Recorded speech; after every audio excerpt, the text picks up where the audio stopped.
Oke Bang, ini kan Polda sudah merilis 8 tersangka dari 12 terlapor. Iya. Bagaimana menurut Abang soal kasusnya Roy Suryo CS Bang?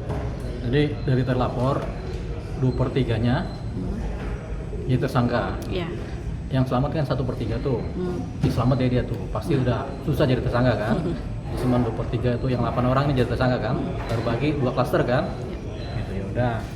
Jadi untuk para tersangka memang sebaiknya harus mulai fokus sama pembelaan-pembelaan nanti di persidangan gitu. Jadi jangan lagi mengumbar-ngumbar cerita yang nggak perlu, yang belum tentu kebenarannya, yang belum pasti. Jadi sebenarnya apa yang mereka sampaikan itu sesuatu yang belum pasti kebenarannya, tapi mereka sudah sampaikan sebagai suatu pernyataan yang mutlak, sehingga itu bisa jadi posisi pencemaran nama baik gitu.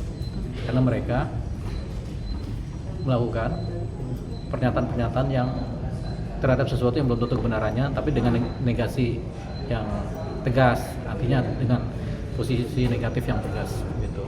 Pencemaran nama baik. Oke Bang, ini kan mereka belum ditahan ya? Ya. Nah, itu sebenarnya seperti apa sih Bang seharusnya? Kalau ancaman hukumannya di atas 5 tahun, potensi ditahan. Kalau ancamannya hukumannya di bawah 5 tahun, ya bisa nggak ditahan. Kemudian mereka itu memang belum ditahan karena kan baru tersangka.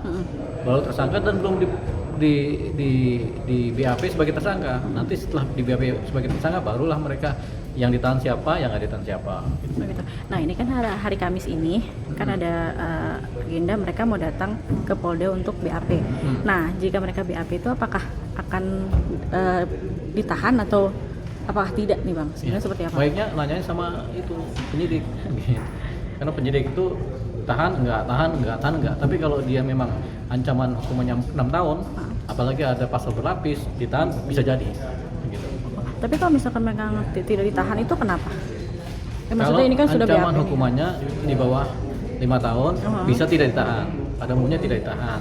Tapi kalau ancaman hukumannya di atas 5 tahun, kan ada pasal yang cuma pencemaran biasa yang ancamannya di bawah 5 tahun, ada yang di atas 5 tahun, misalnya berlapis gitu kan.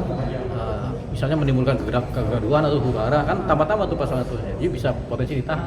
Nah ini kan menyangkut seorang presiden, mantan presiden.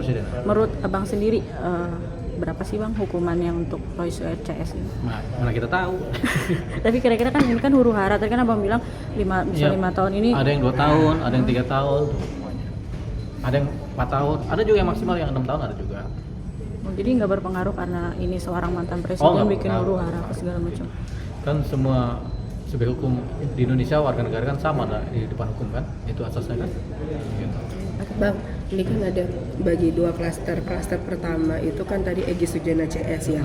Pasalnya itu 310 dan atau pasal 311 atau juga pasal 160 KUHP dan juga pasal 27A junto. Ini pokoknya kan banyak ya Bang. Pasal 45 ayat 4, pasal 28 ayat 2 junto, pasal 45 ayat 2 Undang-Undang ITE.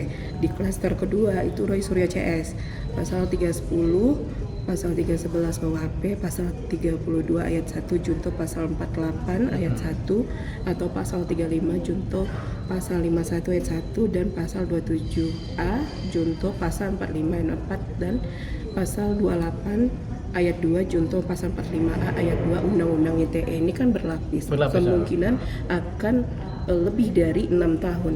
Iya, makanya itu berlapis kayak kue lapis kan. lapis banyak kan. Jadi posisinya memang ancaman hukumannya berat, makanya potensi ditahan tinggi. Makanya nanti kita lihat di hari Kamis ketika ada proses penyidikan sebagai tersangka, kita tinggal lihat apakah kepolisian kemudian benar apa tidak. Tapi biasanya ditahan kalau ancaman hukumannya di atas 5 tahun. Gitu. Jadi hari Kamis ini ya antar ditahan dengan tidak ya? Iya, antar ditahan sama tidak. Beda kalau ancaman hukumannya cuma di bawah 5 tahun kayak Dikrim Hakim, Rasman, itu kan nggak ditahan tuh. Jadi mereka sembari sidang, sembari keluyuran. Menjadi tahanan kota berarti ya Bang ya? Nggak ada. Atau bagaimana? Tetap kalau ditahan ya ditahan. Gitu, kecuali mereka ada sesuatu hal di mana kebijakan tahanan kota, tahanan rumah. Gitu. Oke Bang, terakhir nih untuk pesan untuk Roy Suryo CS nih sebagai TSK. Pesan. Ya, Roy Suryo CS supaya fokus sama perkaranya, jangan fokus sama keributan wacana atau hal yang memang nggak perlu dibicarakan di publik begitu. Jadi fokus sama perkaranya aja. Mereka bicara paling cuma timbul opini doang, opini negatif, opini positif itu doang kan, tapi tidak masuk ke esensi hukumnya. Jadi mereka sekarang udah harus bagaimana membela diri belajar kemudian merangkum tema-tema, saksi-saksi, bukti-bukti yang tujuannya untuk membela diri mereka di persidangan. Gitu. Karena ujungnya yang berpersoalan nanti mereka sendiri di pengadilan, di penjara kan mereka sendiri yang nikmati. Kita enggak. Sip, terima kasih.